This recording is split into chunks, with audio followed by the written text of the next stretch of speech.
Mejor Hablar. ¿Qué tal? ¿Cómo están? Buenas noches, bienvenidos a esta nueva edición de Mejor Hablar para comprender un poquitito lo que está pasando en nuestro país, poner la perspectiva. Queremos ahora conocer de gente más joven que nosotros, que estamos ya hace tanto tiempo analizando y hablando sobre los temas que están revestiendo a nuestro país. Les presento a nuestros invitados de esta noche. Está con nosotros María Jara Quemada, directora de Disidencia Espacio Público. ¿Cómo está, María? Muy buenas noches. Bienvenida. Muchas gracias por la invitación. Para aportar esta mirada nueva y fresca que queremos, está a su lado también Miguel Crispi. Miguel, ¿cómo estás? Buenas noches, bienvenido. ¿Todo bien? No tanto. A ver, ya esa es la primera. ¿Por qué no tanto? No, porque la verdad es que es muy duro lo que está pasando en el país. He estado siguiendo muy de cerca las cifras en temas de vulneración a derechos humanos. Creo que al final, sea lo que podamos recuperar, esas vidas, esas lesiones oculares, esas no se van a recuperar. Aparecía un reportaje este fin de semana en uno de los medios sobre los niños, niñas y adolescentes, cómo están viviendo esto, y es realmente muy triste de que como sociedad no estemos siendo capaces. Yo creo que en esto hay una responsabilidad enorme del gobierno, y bueno, estamos en esta mesa, hay una generación también que tiene que dar cara y proponer soluciones distintas a las que hemos tenido, creo, los últimos 30 años. Es una primera preocupación al tema de Miguel Crispi. También estamos con nosotros con Diego Chalpen, diputado también, pero del otro lado de la Revolución Nacional, Revolución Democrática de este lado. ¿Cómo estás viendo estos acontecimientos? Mire, a ver, yo ahí, obviamente, el tema de derechos humanos a todos nos preocupa. Yo estoy también en la Comisión de Derechos Humanos, Iván. Pero fíjate que me llegó hace un rato un estudio que a mí me dejó bastante contento. ¿En qué sentido? En que aquí las primeras horas lo que predominaba era la rabia, en justa razón, una rabia acumulada con mucho tiempo.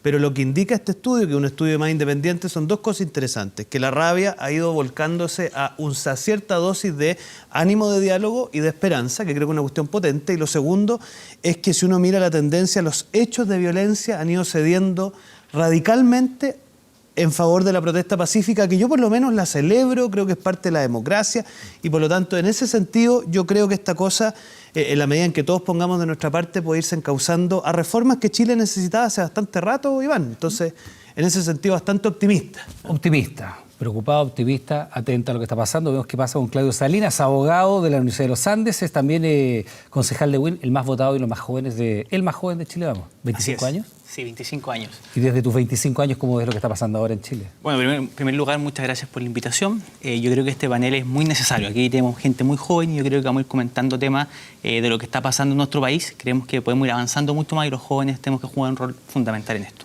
María, partamos por ver en qué momento de esta crisis o estallido social crees tú que estamos. Porque la verdad es que desde los medios nosotros, yo creo que con humildad tenemos que ser parte de las instituciones y asumirlo así, que están siendo hoy día objeto de cuestionamiento. Porque probablemente hemos visto la sociedad de una manera determinada y la hemos transmitido así, y erradamente a lo mejor no le hemos dado cabida a voces, miradas, quizás realidades que coexisten en nuestro país y que muchas veces quedan ocultas. Y en estos primeros días hemos tratado de dar una lectura de lo que está pasando en Chile, pero la verdad es que me gustaría conocer tu posición y la de ustedes. ¿En qué momento de este estallido social estamos? Yo creo que es bastante difícil saberlo. Todo esto yo creo que nos ha sorprendido a muchos, si bien habían algunas causas que podíamos estar viendo o algunos antecedentes que nos daban señales, por ejemplo, la baja participación política, especialmente de la gente joven. Nosotros tenemos una muy baja participación electoral en Chile. Yo creo que habían señales, pero quizás tampoco nos esperábamos esto, y yo creo que es difícil saber cómo se van a causar.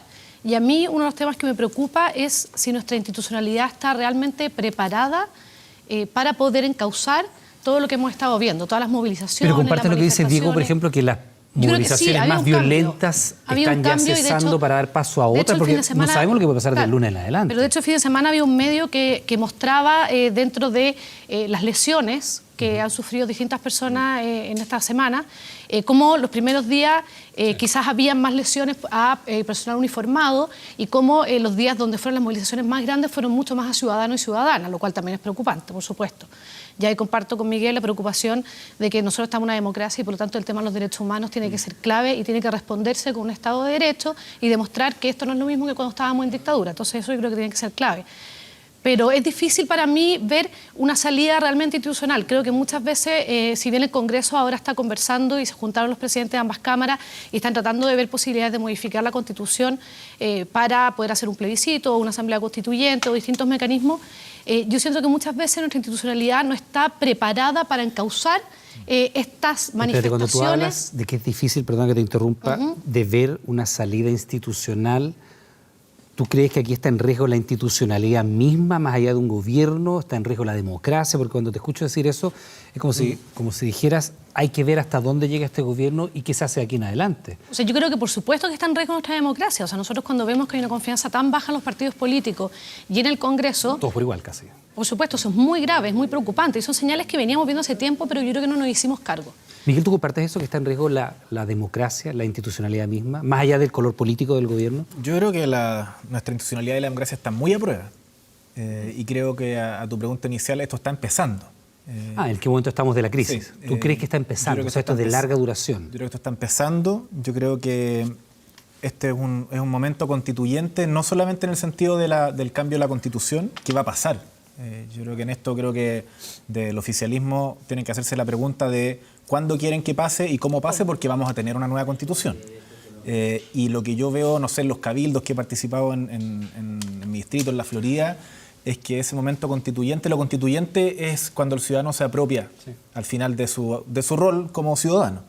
Y ese momento constituyente yo veo que las personas dicen, ya basta. O sea, yo no voy a seguir siendo observador de que otros tomen las decisiones, no voy a avalar las reglas del juego actuales, no las voy a avalar, me voy a rebelar contra ello pacíficamente, me voy a organizar, voy a hacer un cabildo, voy a hacer que crezca. Y creo que esto está recién empezando y hay que entender en eso desde el punto de la movilización social cómo funciona. Pero Miguel, perdón, cuando tú dices eso, a mí también me llama la atención, hay varios datos de la encuesta CADEM que está publicada hace poco que quizás podría ser útil tirarlos hoy día a la mesa. El 87% dice querer una nueva constitución. 57% de los jóvenes señala haber participado en las movilizaciones, pero la participación de los jóvenes en política ha sido súper restrictiva en los últimos años. Y todos celebraron el voto voluntario, pero que eso significó que se envejeciera nuestro padrón electoral. Entonces, ¿cómo tú ves esta dicotomía? Porque claro, la democracia no es solo ir y votar, sí. ¿no? Hay muchas otras formas de participar, pero cuando la gente finalmente tiene que ir a ejercer su derecho de votación, prácticamente los jóvenes no lo hacen o lo están haciendo de una medida muy baja. Tenemos que hacernos la pregunta de si el huevo o la gallina, si son los jóvenes los que no querían participar o esta política añeja, tradicional, donde en verdad tú dices, bueno, voy a participar y cuál es el efecto de mi participación. Pero espérate, o sea, de ir a hoy votar. día en la Cámara tenemos una cantidad de diputados de la edad de ustedes, tuya y Inédita. de Diego, inédita. Sí, o sea, pero probablemente el elenco más joven que hemos tenido parlamentarios del regreso a la democracia, con una oferta, política claro, además muy distinta del binominal. O sea, en la elección anterior sí había alternativas para elegir. Pero yo creo que es relevante hacer ese parangón, porque ¿por qué la gente no participa cuando puede elegir diputados o parlamentarios jóvenes, ¿cierto? Pero sí sale a la calle a marchar. Bueno, no es que no quiera participar. Yo escuchaba el otro día a Carlos Peña, decía, mira, esta movilización millennial de gente pasándolo bien. No, o sea, no es eso. Acá hay una movilización que tiene memoria, que vuelve a corear a los prisioneros, que vuelve a corear a Víctor Jara, que se organiza. Si uno sale a la calle, los que están movilizándose en Plaza Italia, de 18 a 40 años fundamentalmente, o sea, gente joven. Pero también mucha gente mayor por el tema de las pensiones, sí, Miguel. Yo vi mucha gente mayor por el tema de las pensiones. O sea, yo creo que lo que tiene de inédito, y es una opinión mía, pero lo que tiene de inédito es esta movilización, sobre todo la marcha del viernes antepasado, que fue una cuestión impresionante, 1.200.000 personas solo en Plaza Italia. Primero es que tú no veías banderas políticas de ningún partido. Es más, no había partido alguno que tuviera banderas ahí. Muy pocas. Las nuestras están en la movilización. Sí, pero eso es tratar de decir que el Pocas, movimiento es por de ustedes. No. O sea, de verdad, nosotros lo que veíamos eran muchas banderas chilenas, muchas banderas de la Araucanía, algunas de regiones como Magallanes, Colo-Colo la U y cosas así. Pero no era una marcha política. No, o es muy política, pero no yo partidista. Y lo otro es que sí es que es realmente transversal desde el punto de vista etario, porque ves desde niños hasta abuelos, y además socioeconómico. Porque tú veías gente, efectivamente, que están pateando piedras, pero también veías mucha gente de sectores socioeconómicos más acomodados que decían, ¿sabes qué? Y nosotros lo entrevistamos y decíamos, ¿sabes qué? Esto yo no soy de los más desposeídos de Chile, pero sí sé que tengo que estar aquí. Sí, el único punto que quiero hacer es que creo que sobre la participación de los jóvenes, creo que hemos errado el diagnóstico. Creo que las modificaciones institucionales que se han hecho al final no se hacen cargo de la participación de lo que quieren expresar estos jóvenes, esta nueva generación. Entonces, que no voten, pero que salgan masivamente a protestar, que se organicen en los cabildos. Los cabildos, o sea, es súper diverso también. Entonces, no es decir que esto es de los jóvenes, pero los jóvenes están participando. Digo, ¿tú coincides en eso de que esto es básicamente muy de los jóvenes y que la Constitución sí o sí nueva va a llegar? El tema es cómo ponerse de acuerdo en la forma y el cuándo. A ver, vamos por partes, porque si no... Lo primero es, ¿cuál es el momento? Yo creo que aquí nos pegaron un cachuchazo, Iván, a todos los sectores políticos, a todos los centros de estudio, sin distinción. Y la pregunta es que, como aquí el futuro no está predeterminado, es qué vamos a hacer nosotros a partir de eso. Pero tú te vas a decir en qué momento de estas manifestaciones estamos. O sea, no, yo creo que estamos en el cachuchazo inicial, esperando cuál es la reacción de todo el mundo, digamos, de todas las distintas élites que hay en Chile, la élite comunicacional, la élite política, la élite económica, las élites que componen nuestro país, que han estado durante mucho tiempo desconectadas de todos los colores políticos. Entonces, yo creo que acá, a diferencia de lo que piensan al frente, acá la gente en Chile es institucional. ¿Ah? Yo no veo este fragor por hacer algo fuera de la institucionalidad. Está bien, uno podrá discutir cómo se expresa esa institucionalidad, qué reforma, pero Chile no quiere una revolución, lo que quiere son reformas, quiere cambios que efectivamente le afecten la vida. ¿Y de dónde sacas tú esa idea? Mira, yo saco de la siguiente convicción. Si uno mira los distintos estudios de opinión, uno se da cuenta, mire, hoy día te voy a dar un ejemplo que es como casi dramático. Daniel Núñez hace una encuesta en Twitter, diputado del Partido Comunista, de si tú estás o no en contra de la Asamblea Constituyente, y le sale un 70% de la gente en su Twitter, que yo me imagino que no debe ser muy diverso, en contra. ¿Y por qué? Porque en el fondo yo soy un convencido... No, pero está bien. Oye, pero mira, yo creo que lo importante acá es que seamos súper cuidadosos, Iván. La validez metodológica de una encuesta en Twitter... mira, podemos... Oye, lo que pasa es que no los quiero latear. No los quiero latear, pero yo quiero decir... En Twitter te pueden seguir tanto los que te quieren como los que te odian, y probablemente más los que te odian. Pero lo que uno observa es que esta movilización ha estado compuesta por distintos públicos. Pero el público que marchó el viernes pasado, o sea, el viernes antepasado ya, es un público muy diverso de gente. Tú lo expresabas muy bien. Es gente que se siente víctima de distintas desconexiones que la élite ha tenido a lo largo de estos últimos 30 años, en los cuales los políticos no hemos sido capaces de hacernos cargo de sus problemas, la élite económica no ha sido capaz de empatizar con sus dramas sociales. Entonces, esa gente, yo tengo la sensación que acá no podemos cometer el error de no indagar muy bien cuáles son sus causales. Aquí hay que hacer, me parece a mí, una inyección a la vena de ciertas medidas de corto plazo, que de alguna manera vayan al corazón. Yo he pensado algunas, aumentar en un 30% la pensión básica, en fin. Pero mira, lo que no nos puede pasar, Iván, es lo que nos pasa siempre, que es que la clase política está más preocupada de sus recetas que de ir al paciente y hacerle el diagnóstico. Yo creo que vamos a ir más adelante efectivamente las recetas que pudieran salir como de alguna manera para dar satisfacción adecuada a estas demandas que se han instalado. Y el tema constitucional, para despejarlo, 10 segundos. Nosotros no tenemos temas tabú.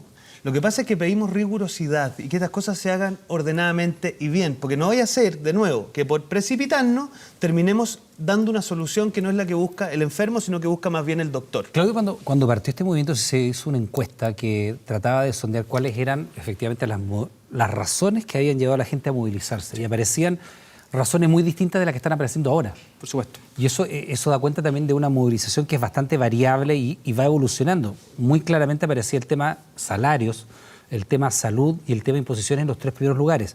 Sin embargo, en la mitad del movimiento se sumó el TAC. Hace 2 semanas atrás éramos todos de alguna manera Greta lovers y estábamos preocupados de cómo diablos sacar los incentivos a usar automóvil, y de pronto aparece el TAC como una de las principales demandas, y además una de las que tiene inmediata resolución, sacar el 3,5 sobre el IPC. Entonces, ¿qué pasa para hacer realmente válida la lectura de este movimiento? ¿Cómo pasamos de esto que era mejores ingresos, pensiones dignas, salud, hasta una oferta donde incluso el tema de los TAC pasa a ser relevante? Donde el tema de la reforma de la Asamblea Constituyente, una nueva constitución, pasa a ser aparentemente el eje de todas estas movilizaciones. Para algunos. No, por eso digo, aparentemente. Sí, sí. No, pero yo lo primero que quiero decir es que tengo una diferencia aquí con el diputado Grispe. Por ejemplo, no creo que esto sea un movimiento solamente de un sector político. Esto es un movimiento transversal que une a muchas personas. Por tanto, que diga que solamente une a ciertos sectores políticos, creo que eso no es el camino adecuado. Dijo que había... Que estaban sus banderas de lucha. Que estaban sus banderas. Sí, por supuesto, pero también está la bandera de lucha de la gran mayoría de los chilenos. Totalmente de acuerdo. Naturalmente no se siente representado por la posición que postula el diputado. Pero yo lo que quiero decir es que cuáles son estos factores, cuáles han sido estos elementos que nos han llevado a estos resultados. En primer lugar, yo creo que hay una grave crisis social, política y económica. Esta grave crisis social la hemos vivido, por ejemplo, que han existido muchas injusticias. Cuando nos toca ver, por ejemplo, que tenemos personas enfermas que esperan 3 o 4 años para ser atendidos en un hospital público y vemos que en el sector privado en 1 o 2 semanas son atendidos, bueno, ahí hay una tremenda injusticia que hay que resolver. Cuando vemos, por ejemplo, que existe una desigualdad en el trato a cuántos carabineros vamos a tener en una comuna determinada, mientras en otra comuna tenemos menos carabineros. Entonces, ese tipo de injusticia, cuando vemos que en más de los 100 mejores colegios del país, más del 90% son colegios privados, y donde se educa la gran mayoría de los estudiantes de Chile, bueno, están en esos 5 colegios que son del Estado, y la gran mayoría no están dentro de los mejores colegios. Entonces, yo creo que la sociedad se cansó de esas tanta injusticia. Se cabrió. En segundo lugar, es una crisis política.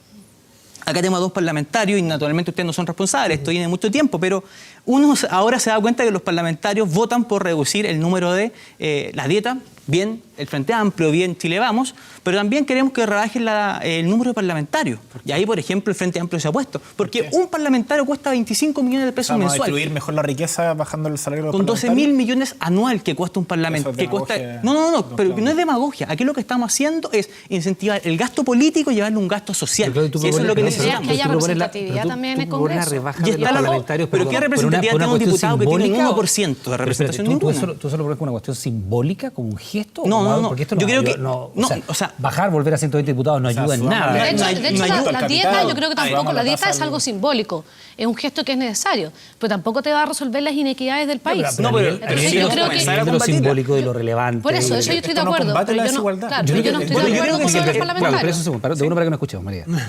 Oye, pero hay una No, pero quería cuestión- terminar una idea, yo, Iván, quería terminar una última idea que dice relación también con un aspecto económico, que decía que son 3 los elementos y finalmente el tema económico. Durante los 10 primeros años de la concertación crecíamos al 6 y al 7%, hoy día estamos creciendo muy por debajo de eso. Entonces, un punto de crecimiento significa más de 700 millones de pesos. 700.000 millones de dólares, perdón. ¿Eso con cuánto podemos colaborar en mejorar las condiciones de mucha gente? Entonces yo creo que es muy importante mejorar el desempeño económico en nuestro país para ir creando mayores oportunidades e ir dando más dignidad a las María, personas. yo tengo la impresión de que el diagnóstico a esta altura ya pasa a ser majadero repetir este tema de la desigualdad territorial, económica, de las dos Chiles que hay en salud, en educación y en tantas otras cosas.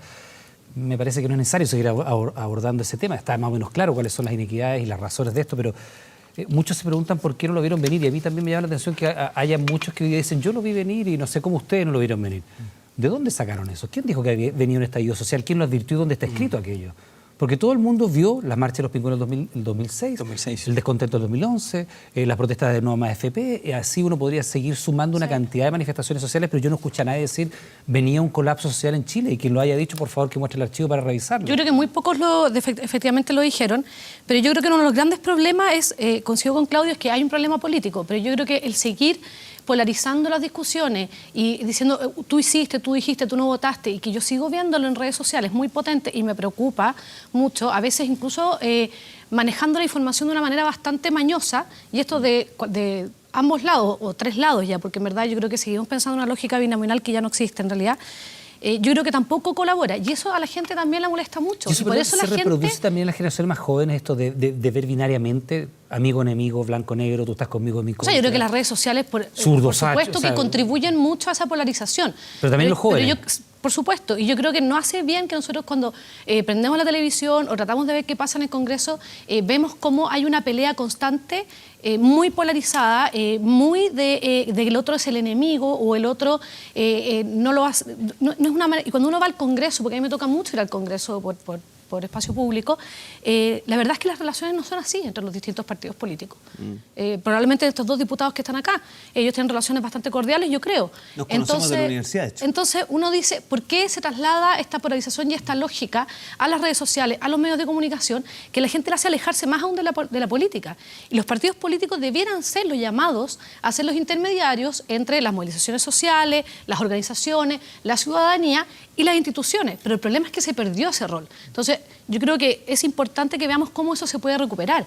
Se hizo hace poco una reforma a los partidos políticos que en muchos temas que a uno desde afuera le parecían lógicos, hubo enorme resistencia por parte de los partidos políticos que estaban sentados en el Congreso, obviamente no todos, pero muchos y de manera bastante transversal.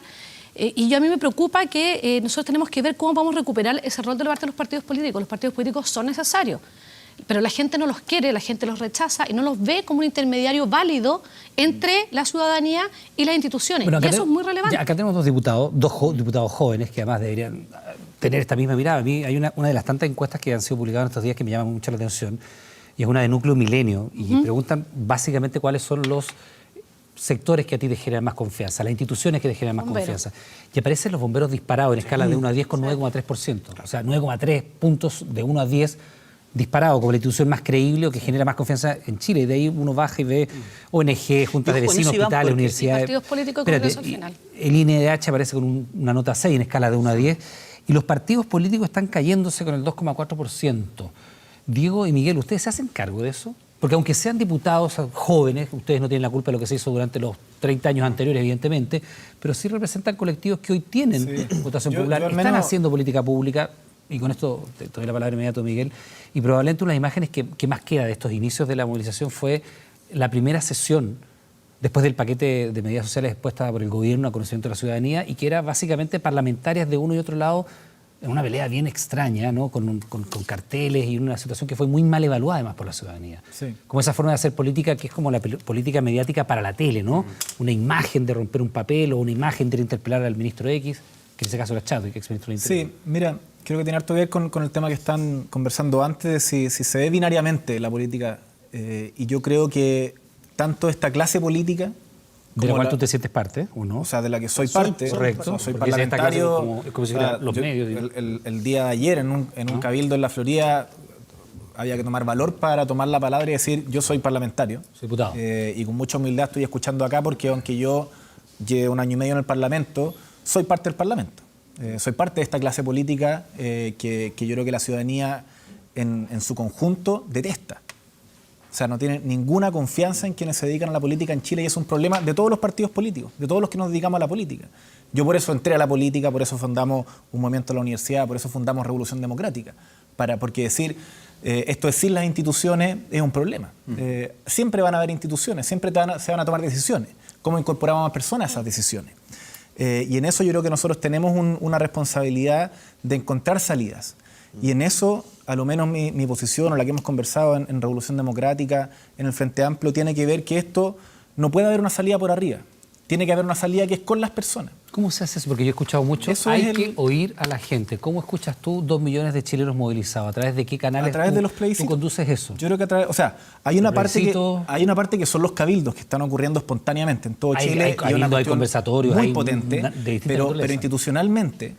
Si llega un momento en que los partidos políticos transversalmente entran a la moneda y hacen un acuerdo, ese acuerdo no va a tener ninguna validez. Ninguna. Por lo que simbólicamente representa. Como te decía antes, nuestra generación... Aun cuando las propuestas puedan ser las adecuadas. No la va a tener. O sea, no van a tener la validación por el origen. Sí. Y en eso, por eso es que creo que el tema constituyente, no solamente de la convención constituyente, de la asamblea constituyente, sino del plebiscito. El plebiscito es una institución que tiene enorme historia en nuestro país. Fue la herramienta con la que se recuperó la democracia. Hay una generación entera que la conoce, que se emociona con ese momento. Y creo que habilitar la posibilidad de preguntarle hoy día a los chilenos y a las chilenas, ¿usted quiere una nueva constitución? Y posteriormente, si quiere una nueva constitución, ¿cómo quiere que se redacte?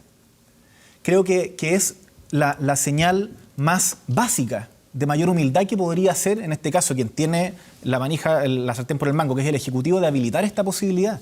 Porque si no, todo lo que hagamos, de verdad, todo lo que hagamos, por más de que esté bien, de que avancen esas necesidades que tienen los chilenos y las chilenas, creo que van a estar deslegitimadas en su origen, porque quienes le vamos a poner la firma somos las personas que tienen menos legitimidad en este país para tomar decisiones, a pesar de que tengamos la responsabilidad formal para tomarla. ¿Te parece que el plebiscito, como lo plantea el diputado Miguel Crispi, es una buena alternativa para, de alguna forma, tener propuestas que sean válidas, que tengan legitimidad porque vienen desde la misma ciudadanía y no desde la clase política cocinada? Yo tengo una mirada un poquito distinta, para serte franco. Mira, cuando yo, este tiempo, como uno ha tenido más conexión a través de los medios, lo que nos comunican, pasa una cosa bien curiosa, que cuando la gente le pregunta, ¿no? Bueno, y lo que normalmente yo veo, quizás estoy equivocado, lo mismo he visto, y ya, pues, los políticos, pónganse las pilas. O sea, no es que nos desconozcan nuestro rol en cuanto a acción, nos desconocen porque nos consideran sinvergüenza. Ya, pero digo, perdón, flojos. O sea, dentro de las instituciones, dentro de la confianza, espérate, ¿en quién depositan su confianza los chilenos? Bomberos, 9,3%, partidos políticos, 2,4%, parlamentarios, tú entre ellos, 2,5%. Déjame sentar mi punto. Yo creo que acá lo que hay es un clamor porque la institucionalidad política reaccione. Yo creo que si nosotros no reaccionamos, ¿qué sería para mí no reaccionar? Te lo voy a decir al tiro, efectivamente ahí podría venir una cosa como fuera de la institucionalidad. Pero ¿tú sientes que el clamor de la gente es que la institucionalidad política reaccione? No, más que la institucionalidad política es que las élites reaccionen. Y que esta reacción tenga dos componentes. Y eso no es distinto a que sean escuchados y que sean ellos los que decidan. Es que parte de la reacción tiene que ser esa. Por eso esta reacción tiene que tener 3 patas. Dame 10 segundos. La primera, una dimensión sacrificial. La gente quiere que la élite se sacrifique, que haga sacrificios reales. ¿Ah? La rebaja de la dieta está en ese marco, el impuesto a los superricos está en ese marco. En fin, o sea, tiene que haber, por decirlo así, dolor. porque efectivamente lo que quieren es que estas élites que han pasado por encimita, que se han dado la torta durante 30 años, sufran. Y en eso tenemos varias cosas que hacer. Y yo, por ejemplo, creo que la rebaja de la dieta es insuficiente y lo podemos conversar después. Después hay una dimensión de ir al encuentro, ¿no? De escucha, pero de escucha genuina. ¿Cómo va a ser genuina la escucha? Si yo de antemano ya sé cuál va a ser el resultado de esa escucha. Mire, yo lo voy a escuchar, pero de antemano le digo que nosotros vamos a aplicar este y este y este modelo. Eso no es genuino, no es honesto. Entonces, yo creo que lo que hay que hacer de verdad... Perdón, ¿en qué parte de la propuesta está eso no genuino? No, cuando ¿En el yo tema del digo... plebiscito? No, cuando yo digo de antemano que la conclusión de este proceso va a ser una asamblea constituyente, entonces... Es que ahí no hay un antemano. Pero que espérate, yo te escuché con súper alta atención. ¿Por qué es tan importante? Porque este hombre que es concejal y que tiene una particularidad de eso, y los alcaldes con los que yo converso, te permiten una dimensión distinta a la que tenemos los parlamentarios, y te quiero decir por qué. Porque ellos sí escuchan todo el día, y por lo tanto, déjame terminar la idea, yo tengo la sensación... Que dices varias cosas que a mí me llaman la atención. Me llama la atención que tú, al plantear la idea, o seguir la idea de la tesis tuya, Miguel, de hacer un plebiscito, por ejemplo, para hacer si la gente quiere una nueva constitución, tú ya sepas el resultado. Espérate, si yo no te estoy diciendo eso. Hacer el plebiscito yo lo que no voy a conceder, corte, Iván, y el resultado es asamblea constituyente. Lo que yo no voy a conceder es que el resultado de todo esto ya esté... Quizás lo que la gente quiere son cosas mucho más concretas, que es que reformemos las AFP, por ejemplo, o que hagamos un plan único de salud. Mira, yo me acuerdo de los debates presidenciales, cuando usted, por ejemplo, hacía las preguntas, nunca se hacían preguntas sobre ni los consultorios, ni sobre las viviendas sociales. Todas las preguntas eran sobre cosas tan elevadas que a uno le pasaba, que era candidato a regiones, que la gente te decía, oye, bueno, ¿y cuándo van a preguntar las cosas que me interesan a mí? Entonces, ¿cuál es mi punto, Iván? Muy simple.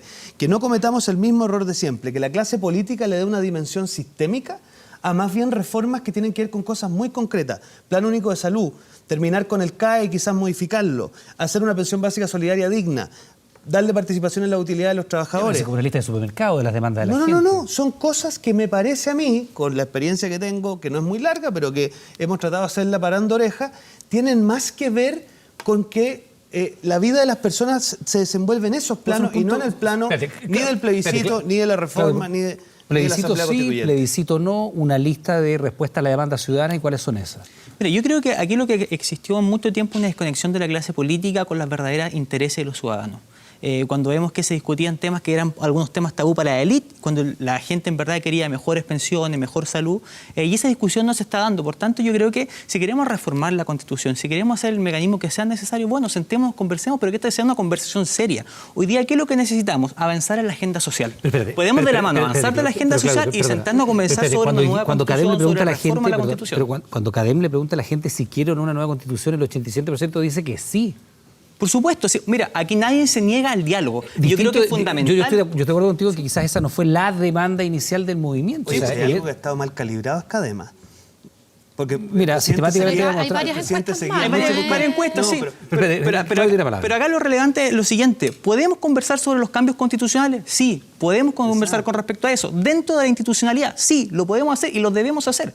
Si así lo está pidiendo el movimiento social, si así lo están pidiendo nuestros parlamentarios, si así lo está pidiendo la gente, bueno, ¿cuál es el problema? ¿A qué le tenemos miedo? Yo creo que en eso no nos debemos equivocar. Pero yo creo que por otro lado también no podemos perder cuáles son las verdaderas urgencias. Mejorar las pensiones aquí y ahora lo necesita la gente, si no, no puede seguir esperando.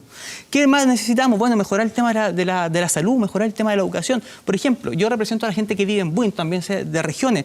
Bueno, ¿cuál es la integración, por ejemplo, que tienen con el Transantiago?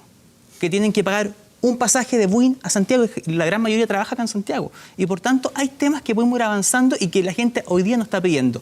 El tema de la reforma constitucional, sí, conversémoslo, veámoslo. Ahora, hace poco también tuvimos un termómetro que nos midió esto. Fueron las presidenciales. Habían candidatos presidenciales que planteaban, por ejemplo, asambleas constituyentes, y veamos cómo les fue. Perdón, eso pensar que el escenario político no cambió. No, ha cambiado, indudablemente, por eso lo estoy diciendo. Pero también esto... Esa misma última elección sea dentro de la lógica de lo que estaba ocurriendo en Chile antes de este estallido social. Sí. Probablemente si las elecciones fueran hoy día, el resultado sería muy distinto. Pero bueno, por eso sentemos a conversar. Si esta carta magna que rige nuestra vida política, nacional, ciudadana, tiene que ser un tema serio, si no es que llegar y cambiar una constitución así como así. Es necesario escuchar a la ciudadanía, sin duda alguna. En Buin estamos haciendo cabildo, la gente se está organizando y eso está perfecto. Luego sentémonos a conversar con respecto a estos cambios que vamos a hacer dentro, por supuesto, de la institucionalidad. Cabildos, conversatorios, quizás eventualmente un plebiscito, temas para conversar de vuelta de la pausa. Estamos en Mejor Hablar, espérenos, regresamos de inmediato.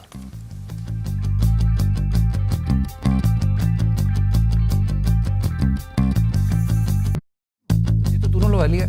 Seguimos acá en Mejor Hablar y nos piden en la mitad de esta discusión que está bastante apasionante y la verdad es que a mí me llama la atención, y con todo respeto, ustedes son diputados de sectores políticos muy distintos y se lo decía en la pausa, así que se lo digo ahora sin ningún inconveniente. Tienen por lo menos 15 años menos que yo, pero han transformado el tema de la Asamblea Constituyente en una suerte de fetichismo, que para ustedes es como el todo y para ti, Diego, que te ríes, es como el demonio mismo. Entonces, no, para a mí me da nada. la impresión Me preocupa que lo pongan por delante Te nomás. pregunto a ti, María, porque si toda esta movilización ciudadana, toda esta gente que ha salido a la calle, casi 2 millones de personas que salió hace 2 viernes atrás a manifestarse, no tiene una respuesta concreta y no se traduce en algo concreto, yo tengo la impresión de que el malestar ciudadano va a seguir. Es decir, si yo salí a la calle y llevo 2 semanas protestando y eso no se traduce en nada, como por ejemplo un plebiscito que me tome a mí la opinión y se transforme en algo, el malestar va a continuar.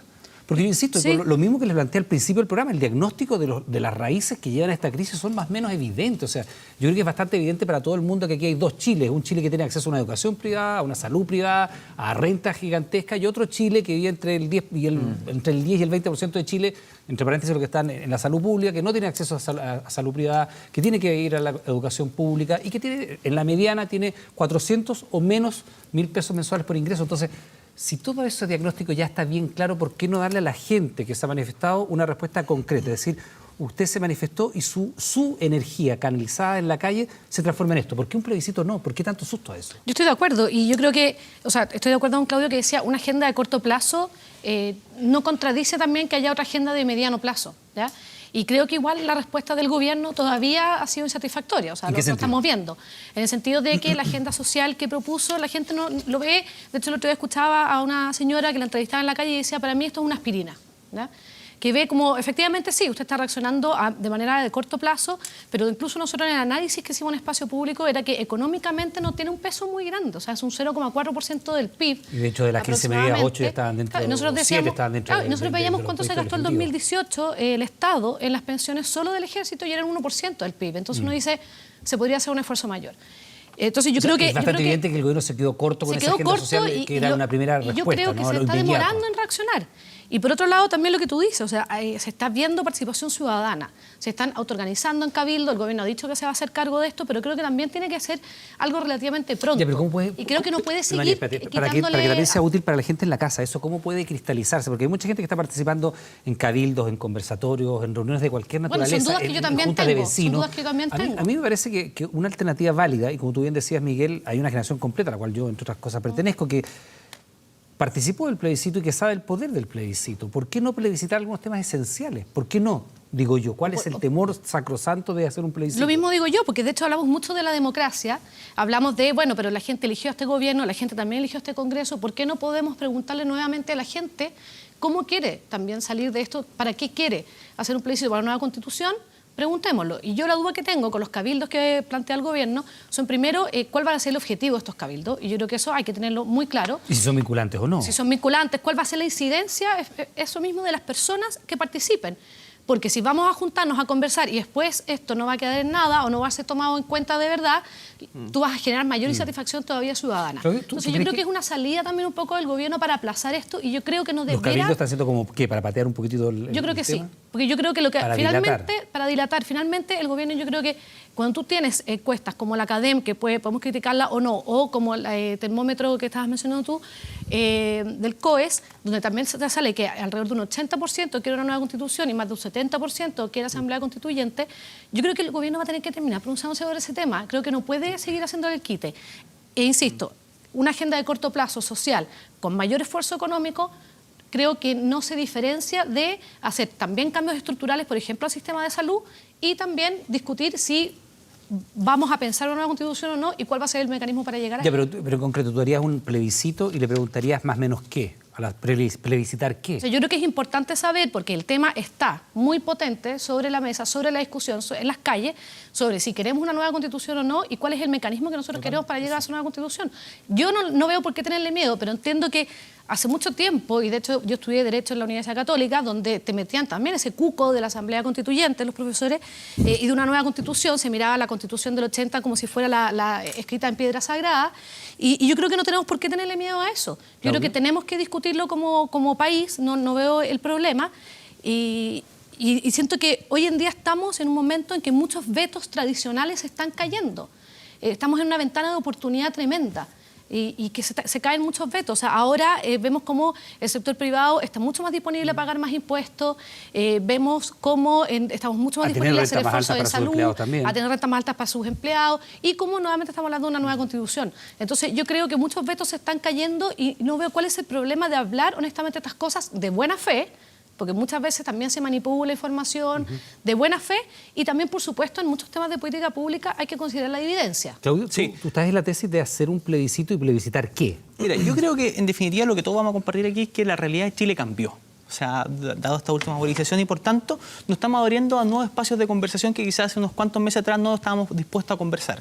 Y sin duda... No hables como bolito viejo, te hice una pregunta súper concreta. Entonces... Lo que plebiscito sí o no, y si es sí la respuesta, ¿para qué? Es que la Constitución es nuestra carta magna. Por tanto, es un tema complejo que debemos conversar con tiempo y deben ser parte de todos los actores posibles. ¿Tú no harías un plebiscito? No, yo lo que estoy diciendo es que hay que hacer las modificaciones que sean necesarias dentro de la institucionalidad. Y eso es lo que yo creo que en cualquier país serio se hace. O sea, sentémonos a conversar con respecto a cuáles son los puntos más importantes, pero dentro de la institucionalidad. O sea, digo, si yo soy parlamentario... Para que no heredes las malas prácticas... No, pero te digo... Yo te hago una pregunta súper seria, y muy franca de responder. ¿Tú no harías un plebiscito para evaluar si la gente quiere una nueva constitución? Yo creo que aquí lo importante, Iván, es qué es lo que quiere la gente y en segundo lugar respetar nuestra institución. ¿Cómo vas a saber qué es lo que quiere la gente? Escuchándolo. Hoy día están haciendo cabildo espontáneo, aquí la gente está participando. ¿Cómo escuchas tú a 17 millones de chilenos? Bueno, a través de la representación que tiene el Parlamento, por ejemplo. Pero hoy día el Parlamento es una institución... Pero perdón, es que hoy día el Parlamento es una de las instituciones más desprestigiadas y además en las cuales menos participación ciudadana hubo. Sí. Si votó menos del 50% del padrón electoral y el padrón que votó es un padrón viejo. Es que es el problema, que la clase política ha estado desconectada de la ciudadanía. Entonces, por tanto, aquí este movimiento social, ¿qué le está diciendo a los señores políticos? Por favor, tomen atención de cuáles son nuestras demandas. Y por tanto yo creo que ellos tienen que tomar una especial atención respecto a estas demandas y hacer los cambios necesarios. Tú me dices a través de sus diputados, pero bueno, la mayor parte de la gente no votó por yo lo que estoy diciendo, de las instituciones. Yo lo que estoy diciendo, Iván, que son ellos los indicados para comenzar este cambio dentro del marco institucional que tenemos. O sea, una modificación a la Constitución, pero no una nueva Constitución y en ningún caso un plebiscito. Eso dependerá de las mayorías que se tengan para hacerla una u otra, una modificación, una nueva. Un plebiscito y plebiscitar, por ejemplo, cuáles son los temas más importantes para la ciudadanía hoy día. Mira, que la gente fuera la que pusiera de alguna manera una cierta escala o si tú quieres jerarquizar a cuáles son las principales necesidades. Todo lo que y a lo mejor ahí una nueva constitución desaparece o se evapora entre, no sé, pensiones, salud, educación, ingresos y a lo mejor la constitución te aparece abajo. Mira, en todo lo que sea escuchar a la ciudadanía yo estoy dispuesto. Y dentro, por supuesto, dentro de la institucionalidad del país. Miguel. Sí, que yo creo que se ponen como ciertas palabras de que hay que hacer tiene que ser una discusión seria. Diego decía como que de antemano va a haber un resultado. Y en eso yo creo que primero, preguntarle a las personas si quieren una nueva constitución podría resolver la pregunta de este panel. Preguntándole a las personas si quieren una nueva constitución. Esa pregunta abriría el debate de cómo se hace. Si es que no hubiera disponibilidad a preguntar en el mismo momento, pregunta uno, constitución, nueva constitución o no, y si usted quiere una nueva constitución, ¿cómo la quiere? Quizás hay un sector que no quiere abrir todavía el cómo se constituye. Pero espérate, también puede ser un plebiscito, Miguel, donde digas quiere una nueva constitución, quiere reforma a la constitución, quiere permanecer con la constitución. Yo estoy súper de acuerdo. O sea, yo creo que los resultados de los plebiscitos tienen mucha relación con el cómo tú formulas la pregunta que estás haciendo. Pero lo primero es que yo creo que... La formulación misma de la pregunta te puede determinar los resultados o predeterminar alguna medida. Cometeríamos un error garrafal si creyéramos que nosotros vamos a cerrar por arriba lo que está ocurriendo en las calles. O sea, aquí hay que preguntarle y la experiencia de los cabildos ya se hizo. La presidenta Bachelet hizo un proceso, lo que generó mucha frustración. Porque se hizo tarde, porque participó poca gente. Participamos de ahí, bueno, ¿y qué pasó?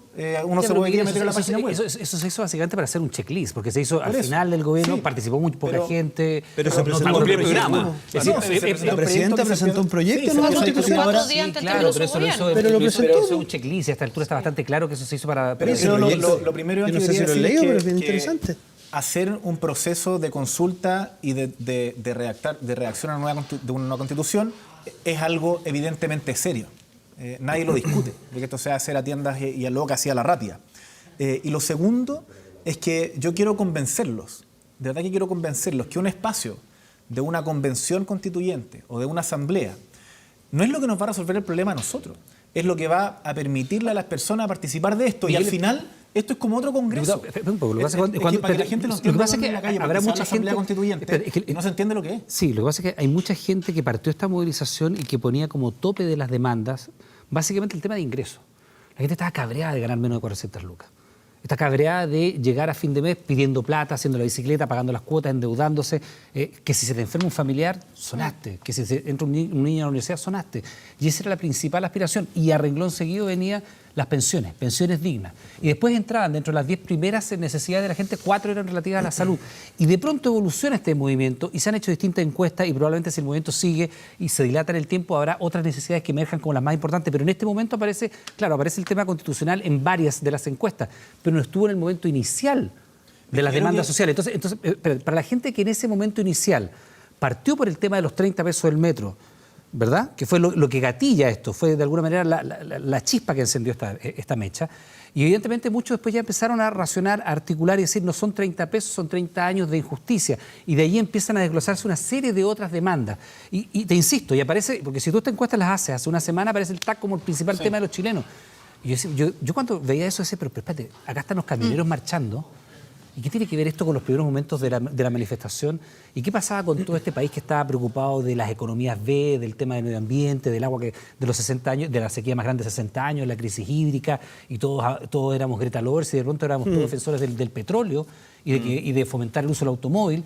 Y si tú haces esta misma encuesta hace una semana te aparecía ese tema como fundamental y hoy día aparece el tema constitucional. Entonces, para la gente que todavía tiene el tema de ingresos, pensiones, salud, con todo lo que significa el tema remedio y todo lo demás como incidencia fundamental en su costo de la vida, a lo mejor el tema de la Constitución le parece como súper lejano, yo como creo un tema que de ustedes los políticos. Yo creo que han ido confluyendo porque no son discusiones distintas. Yo creo que pero algunas son urgentes y otras son importantes. Efectivamente, tú necesitas, o sea, tú en cualquier constitución, yo creo que nosotros tenemos que subir el sueldo mínimo. O sea, Es la Constitución. No, por eso te digo, con cualquier constitución que tuviésemos, tenemos que subir el salario mínimo. Y lo puedes hacer sin cambiar la Y Constitución. lo puedes hacer sin cambiar la Constitución. Una coma. Pero hay otras cosas, o sea, cuando en el Parlamento tú tratas de ir un poco más allá, ¿dónde terminas? En el Tribunal Constitucional. Que te dice, no, es que en esto el Estado no se puede meter. Cuando tú vas a afectar los intereses de los privados, no, aquí no te puedes meter. Cuando quieres declarar los medicamentos como un bien de interés nacional, Tribunal Constitucional. Entonces, yo no quiero interpretar lo que está en la cabeza de quienes se están manifestando, pero me parece que es un error querer apostar por una o por otra, porque al final la constante que hay del 80 hasta ahora es la Constitución. La Constitución es la que habilita, es el rayado de cancha, decir, ¿sabes qué? Estas cosas no, estas quedan afuera de la mesa, no se pueden hacer. Entonces, y la gente yo creo que lo entiende que las reglas del juego importan y que lo que tenemos se rige, bueno, es lo que se puede hacer también con esta Constitución y por eso tenemos una agenda corta, que en eso yo creo que el gobierno está muy en deuda. La reacción a la agenda corta fueron 2 millones de personas en la calle y en eso es lo que el gobierno está diciendo, bueno, metamos más subsidio, metamos un poco más de plata, pilar básico solidario, pero no vamos a afectar las reglas del juego. Y la gente, yo creo que cuando empieza a aparecer en las encuestas que quiere una nueva Constitución, lo que entiende es, ¿sabes qué? No, y eso no es tratar de causar políticamente un movimiento no. que no tiene mucho de política o tiene mucho de política, pero no necesariamente con el tema de la Constitución. Es como decir, ¿sabe que todo esto se soluciona con una nueva Constitución? No, yo creo que eso no es así, pero que es muy político, que tiene capacidad de reflexión, que tiene capacidad de discusión. Y por eso es que la demanda, si esto pasa en todos los movimientos sociales, el 2011, esto partió por el pase escolar y el CAE y terminó en una discusión sobre derechos sociales. Y el 2006 partió por la tarjeta nacional estudiantil y por el Liceo Acuático de Lota, Diego. Sí, no, varias cosas. Lo primero, para que despejemos el tema constitucional. Yo no le tengo temor a un plebiscito, a una convención constituyente, me parece una mala idea la Asamblea. La Asamblea hace rato decía que hacer un plebiscito era como decirle a la gente que pero que ahora voy a llegar al punto 2. ¿A qué le tengo miedo? Ya que algunos han hablado que nosotros tenemos miedo. Yo le tengo miedo a que una vez más la clase política hable de cosas que no son las prioridades. Porque mira, hay un lugar común que no es cierto. Aquí podemos hacer esto. Mentira, las energías son limitadas y por lo tanto la clase política tiene que dedicar a una cosa, porque lo otro es mentirle a la gente. Entonces, ¿cuáles son las prioridades hoy día? La gente de verdad, yo no tengo tantos cabildos, llevo 3 en el cuerpo. La Constitución no me ha salido nunca. Puede ser que esa encuesta diga lo contrario, pero si usted mira las prioridades de la gente, la Constitución nunca está entre las primeras 20. Entonces, ¿cuáles son las prioridades a las que nos tenemos que abocar? Reformemos las FP para que efectivamente mejoremos las pensiones de aquellos que cotizan en la FP. Mejoremos la pensión solidaria. Reformemos el sistema hospitalario, especialmente en la atención primaria, que lo que estamos en regiones lo sabemos, atiende pésimo. Después, ojalá generemos un plan básico de salud para todos. Digo, perdón, y eso no se puede hacer en paralelo, porque eso es lo urgente. Yo también estoy un poco cansado de escuchar esto de que o hacemos esto o hacemos esto otro. Y no se puede atender lo urgente y también lo importante. Siempre se puede atender a muchas cosas. Claro, porque para lo urgente... Pero si me pregunta a mí... Para lo urgente está esta cosa que tú dices, pero para lo de fondo... segundo. Pero todo esto urgente que estamos diciendo, cuando yo le digo a usted reformar las AFP, eso es una discusión gruesa, que no tiene nada que ver con la Constitución. El artículo que se refiere a la seguridad social no dice nada de esto. Cuando yo le digo reformemos las relaciones laborales, yo creo que hay que... El rol del Estado sí está en la Constitución. Pero es que mire, y aquí me quiero hacer cargo de... Podríamos tener un Estado que fuera solidario. Espérese, yo soy... Y está bastante explicado. Oiga, y el Estado subsidiario significa que en todos los lugares Iván, donde imagínate los privados que pueden estar, el Estado se tiene que restar. Iván, imagínate, yo y soy eso es cómplice... salud, eso es educación, eso es medicamentos, eso es todo. Pero escúchame, todas esas discusiones, trasladarlas al debate constitucional es no ver lo que son las cosas en realidad. O sea, tú estás un poco en la tesis de que aquí no es importante para la gente el tema No es que yo no te diga que no es importante, yo no me voy a ponerme en la cabeza a la gente. Yo lo que le tengo miedo, a propósito, no a los profesores de Derecho de la Católica, ¿cómo sino que... escuchas tú a la gente a través de qué mecanismo? Yo insisto, eso es lo más complejo que hemos escuchado, porque todo el mundo dice, hay que escuchar a la gente. Yo digo, bueno, mira, ¿cómo escuchas tú un a la botón gente? demuestra que es interesante. La marcha de 1.300.000 Santiago más 700.000 regiones, hasta el momento, puedo estar equivocado, no ha tenido correlato porque las marchas posteriores son infinitamente menores, no menores, infinitamente menores. Entonces, ¿qué es lo que te hace tan distinto? Aquí hay una víctima que se expresó ese día. ¿Y quién es esa víctima? Es la señora que tiene pensiones denigrantes, pues. Es la señora que va a la atención pública, llama por teléfono, no sé si lo saben, porque se pueden pedir horas por teléfono y nunca le contestan el teléfono, pues. Es la señora que está endeudada hasta aquí porque el Banco del Estado no tiene mejores condiciones que el banca privada. Es el gallo que tiene un crédito del CAE acogotado. Entonces, no, la clase política, ¿a qué se tiene que abocar? A construir este plebiscito constitucional. Yo tengo otra sensación. Yo creo que la clase política lo que se tiene que abocar es a estas reformas sectoriales que sí tienen que ver, me parece a mí, con ese 1.300.000. Quizás estos 40.000 que marcharon anteayer no les gusta tanto, están más preocupados de la Asamblea Constituyente. Pero yo tengo la sensación, puedo equivocarme, obviamente, que esa víctima lo que quiere son reformas en su nivel de ingresos vital cotidiano y quiere ver sufrir una élite indolente que por discutir tanto de cosas muy interesantes como la Asamblea Constituyente se olvidó que hay señoras que no la atienden en el consultorio. Esa es mi impresión. Puedo estar equivocado, por supuesto. Claudio, ¿cómo se escucha a la gente? ¿A través de qué mecanismo tú puedes escuchar a la gente y dar una satisfacción adecuada a las demandas que hoy día están levantando, que son además muy variadas, no son múltiples? Sí, por supuesto. Bueno, yo creo que es muy importante, sobre todo para los que estamos en política, estar en terreno siempre con la ciudadanía. Una de las mejores herramientas para escuchar cuáles son las necesidades. Y ahí yo comparto mucho lo que dice el diputado Chal, pero cuando estamos en terreno, ¿cuáles son las principales inquietudes de los ciudadanos? Mejorar la salud, el tema de las pensiones. Oye, si una persona que gana 120, 130.000 pesos, un adulto mayor que tiene que comprar remedio, que tiene que tener los gastos básicos de la familia, no le alcanza. Y esas cosas nos debemos preocupar. Estaba recién hablando del tema del TAC. Bueno, a los que, por ejemplo, vivimos en Buin, en la provincia, no estamos en el centro de Santiago, muchas veces nos toca movilizarnos. Y a mí me pasa como concejal que mucha gente dice, mira, tengo tantas multas en el TAC, no puedo sacar el permiso de circulación, entonces se va a generar una problemática. Yo creo que es muy importante estar siempre en terreno con la ciudadanía y ir a escuchar cuáles son las urgencias sociales, pero las verdaderas urgencias sociales. Yo creo que esa es la clave. A ver, en este momento complejo que estamos viviendo, me gustaría que analizara un poco lo que ha hecho el gobierno. El gobierno, decías tú en algún momento que había tenido una reacción tardía. De hecho, cuando presenta su agenda social se queda corto. Aparentemente con el cambio de gabinete también se queda corto porque 2 días después la respuesta fue esta marcha de la que todos nos hemos sorprendido, ¿no? Y en ese sentido, ¿qué pasos debiera dar el gobierno ahora? Cuando está en la peor evaluación de un gobierno desde el regreso a la democracia, con un 13% de aprobación y una desaprobación 64% negativa. O sea, ¿qué reacción debiera haber tenido el gobierno? Y a mí me llama la atención, porque conversando con algunos parlamentarios, de buena fuente, me mostraron incluso los nombres de algunas personas que son de oposición y que estuvieron incluso disponibles para cruzar el río, es decir, para conformar una suerte de gabinete de unidad nacional. ¿Habría sido eso una mejor respuesta? Mira, lo que pasa es que yo siento que el gobierno ha estado constantemente llegando 2 días tarde. ¿Ya? Llega 2 días tarde con la agenda social, llega 2 días tarde cuando empieza a hablar de derechos humanos, llega 2 días tarde con el cambio de gabinete. Entonces yo creo que con el valor de los 30 pesos. Claro, entonces yo creo que debiera quizás tomar un poco más el toro por las astas. Yo creo que ha estado jugando un poco es un gobierno reactivo, sí, no ha estado proactivo jugando a la frente teoría a la del crisis. desgaste. Y yo creo que eso ya estamos viendo que no está resultando. Yo creo que requiere ya un cambio de estrategia, tomar mucho más el toro por las astas. Yo leí ahora que... ¿Y eso cómo se traduce? Al parecer iban a llegar a un acuerdo con la oposición en temas de reforma tributaria, pero que últimamente se había caído.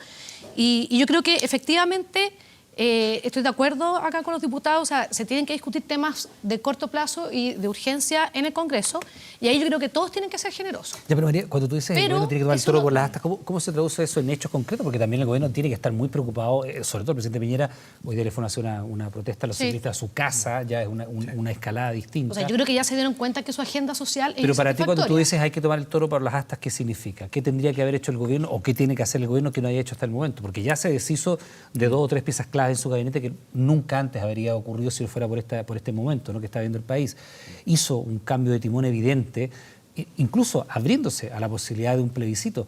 Incluso hoy día el ministro Briones señalando que el tema de la integración probablemente ya está muerto o Pero eso también llega tarde. O sea, pero por eso, yo creo cuando que tú dices el gobierno tiene que tomar el toro por las astas, eso, para traducirlo en castellano y para que la gente también lo entienda, significa que el gobierno tiene que hacer ¿qué? Yo creo que tiene que presentar una agenda mucho más potente, porque claramente la que tiene hoy en día es insatisfactoria. Yo lo que escucho de las propuestas de Diego no se las escucho al gobierno. Entonces estoy escuchando a un partido, o sea, a un diputado de Renovación Nacional, y no solo a él, sino que también he escuchado a otros, como al senador Osandón y al presidente de su partido, también con propuesta, al diputado Fuenzalía, lo escuché también el otro día, hablando de Seguro Único de Salud. Entonces hemos escuchado incluso a parlamentarios del gobierno que quieren ir más allá con la agenda. Obviamente ellos no pueden meterse en temas que impliquen gasto fiscal, lo tiene que hacer el gobierno. Entonces yo creo que en ese sentido, si estamos hablando de que al parecer hay más agua en la piscina de la que creíamos en algún momento con cierto tipo de reforma, yo creo que debiéramos partir por eso. ¿Miguel? Y segundo, yo creo que también hay un tema que el tema de la participación ciudadana, yo también siento que es relevante. Y al parecer el gobierno va a presentar entre martes y miércoles cuál va a ser su propuesta de cabildo, pero creo que es un tema no menor y que se ha expresado mucho en estas movilizaciones. Y si bien, claro, consideramos que no participó tanta gente en el proceso constituyente que llevó a cargo el gobierno anterior comparado con la marcha del viernes antepasado, bueno, ahí en todas las instancias que se hicieron, la institución más señalada por las personas que participaron en las encuestas individuales, en los encuentros autoconvocados, en los cabildos municipales y en los provinciales, era participación ciudadana, en todas. Entonces yo creo que también tenemos, yo creo que podemos comer, masticar chicle y caminar al mismo tiempo. O sea, yo creo que podemos hablar de esta agenda a corto plazo, pero creo que también podemos ver cómo podemos mejorar a mediano plazo nuestra institucionalidad y, ¿por qué no?, plantearnos a un plebiscito para ver si la ciudadanía quiere o no quiere una nueva constitución. Miguel, en ese sentido, ¿el gobierno todavía tiene chances de tomar este toro por las astas, de dar una mejor conducción a este momento político y ser un poco más osado, más atrevido y tomar esta gran crisis como una gran oportunidad? Porque hasta el momento da la impresión de que está como boxeador en la lona y le están contando 6 o 7 y todavía no reacciona muy bien. Ahora, a mí lo que me preocupa es que creo que el gobierno en eso, yo creo que la ruleta tiene un rol muy central y que en el cambio de gabinete no vimos si participaba la ruleta del cambio de gabinete, que es el jefe de los asesores de segundo piso. Es que un gobierno tan débil tiene muy pocos incentivos para ceder, porque no va a recuperar. O sea, creo que este gobierno se acabó en términos de si va a subir en las encuestas. Creo que un gobierno que va a quedar en estado como terminal, tratando de llegar a final. ¿Tú crees, perdón, que los 2 años que le quedan al presidente Piñera son así? Yo creo que es muy difícil que este mazazo logre recuperarlo y por eso mismo tiene muy pocos incentivos a ceder en cosas estructurales o cosas fuertes. Miguel, perdón, disculpa. Tú como diputado, ¿cómo te imaginas? Porque tú dices, este gobierno se acabó y no se va a recuperar de este mazazo. ¿Tú cómo te imaginas Chile los próximos 2 años con un gobierno que en tus palabras ya no tiene más vuelta y que va a seguir transitando con estos niveles de popularidad tan bajos? Creo que es muy complicado y en eso, a tu segunda pregunta, yo creo que el gobierno y en particular... Son 2 años siniestros los que tú estás En planteando. particular el presidente Sebastián Piñera tiene que tomar una decisión trascendental en su vida al final. ¿Y eso es? Es decir, está disponible a abrir cosas que antes no eran posibles. ¿Como por ejemplo? Hacer un plebiscito y preguntar a la gente qué es lo que quiere. Como por ejemplo modificar su agenda de gobierno con la que democráticamente salió electo. Pero a mí me preocupa, o sea, por ejemplo, la señal de ayer del ministro Ward, de una soberbia. Es decir, no hay gobierno que haya escuchado más a la gente que este. Tenemos una potente agenda social. Es como, no hay peor ciego que el que no quiere ver lo que está pasando afuera. Creo que el presidente hace un cambio de gabinete en que pone a personas efectivamente que parecieran ser más dialogantes, pero el encargado de la agenda legislativa, durísimo. Y el discurso del presidente Piñera luego de cambiar el gabinete, es decir, cambiamos las caras, pero aquí la hoja de ruta no la vamos a cambiar. Entonces, creo que la pregunta que tiene que hacerse hoy día el presidente de la República es si finalmente está disponible a cambiar su agenda. Porque seguir en la misma dirección, evidentemente que no va a permitirle a la ciudadanía hacerse la pregunta siquiera de, bueno, ¿ha cambiado algo? Y yo creo que lo peor que nos puede pasar como país, y ahí la cadena se nos tira y caemos todas las instituciones, es que después de esto no cambie nada. Que Miguel, se nos va el tiempo, pero igual me gustaría que profundizara un poco en eso, porque tú dices este gobierno se acabó. Yo te preguntaba qué tendría que hacer el gobierno para, como decía María, tomar el toro por las astas. Pero ¿cuál es la novedad, Iván, si eso es lo que ha sostenido el Frente Amplio de manera sistemática un tiempo esta parte? Pero ¿tú te imaginas que el gobierno pueda transitar 2 años más en estas condiciones? O sea, yo te quiero decir lo siguiente. Francamente, ¿da para estirar el chicle así de esta manera 2 años más? Yo te voy a más? decir una cosa que espero que no genere mucho escozor. Yo pensé que Miguel estaba más cerca de Javier Apará que de la Pamela Giles, pero me estoy sorprendiendo que está más cerca de la Pamela Giles y que ya da por muerto al gobierno y están acusando. Yo creo que están equivocados y lo que quieren los chilenos es una salida dentro del marco democrático y dentro del marco institucional.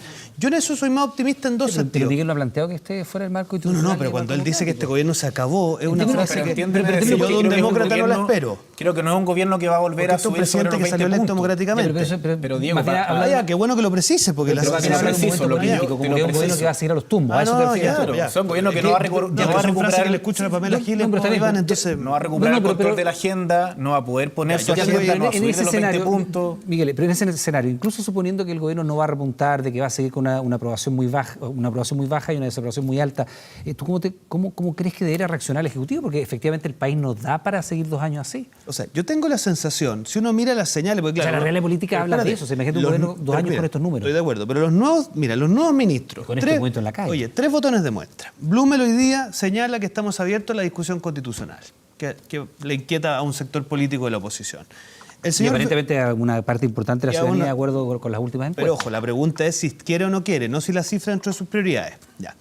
Después, segundo, Briones da por descartar la reintegración tributaria, otra señal potente. La señorita Saldívar hoy día, ministra del Trabajo, señala con claridad que ella está abierta a discutir reformas al sistema previsional profundo. Entonces, yo creo que nuestro gobierno, y ahí haciéndome cargo de lo que decía la María, efectivamente yo represento una mirada que muchas veces, no sé si encuentra todo el eco que yo quisiera en el gobierno, voy a seguir empeñado en ese sentido, pero yo soy de los que creen que el gobierno, quizás no con la prontitud que yo quisiera, va a ir entendiendo que aquí las reformas tienen que ser mucho más ¿Y cómo se atiza eso? ¿Cómo se apura eso? A ver, yo creo que acá Porque, perdón, o sea, yo también hablaba con parlamentarios de tu mismo sector, de tu mismo partido, y que nos decían en off, acá hay que hacer un gobierno de unidad nacional. Esta situación no aguanta más. O sea, antes del cambio de gabinete, perdón, a mí me mostraron... Yo era de la posición contraria. A mí me mostraron los nombres de las personas de oposición que estaban de acuerdo y que habían asumido. Pero los chilenos no habrían creído eso y no pasa por eso. No, porque... A ver, a mí me asusta cuando un político dice los chilenos no quieren esto. No nos habrían creído eso. ¿Cómo sabes tú?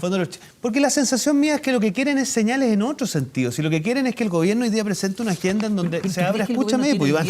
¿Hoy día tú crees que el gobierno tiene el peso o algún sector político, ni el Frente Amplio, la ex nueva mayoría, tiene el peso político para darle conducción y salida a esta crisis? Si usted entiende por peso solo, si usted entiende por peso político el que hoy día tú tengas la manija para empujar la reforma, sí, porque este es el gobierno electo democráticamente, junto con la oposición moderada del Congreso, hemos llegado a acuerdo en cosas interesantes. Una de esas va a ser una materia del CAE, en otro va a ser en aumentar el pilar solidario en un 20% de una, separando el proyecto. O sea, van a ir saliendo cosas. Yo ahí coincido en algo con María, me gustaría que esta cosa fuera un poquito más vertiginosa.